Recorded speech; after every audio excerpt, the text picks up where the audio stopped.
احمد الفتوح، احنا طبيعي نقف جنبك، طبيعي نبقى معاك،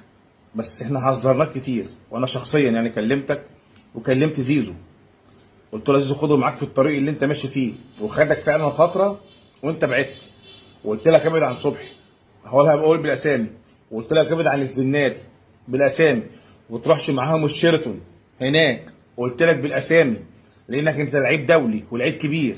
ولعيب لك مستقبل، والعمر بيعدي بسرعه. ما سمعتش كلامي. هي حتى اللي بتكشف للجمهور الوجوه، الماسكات اللي موجوده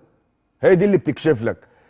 طبعا كل التصريحات دي اضرت، ما ينفعش، لازم يبقى ضر، مش كل واحد يعلي على التاني وانت بتنصحني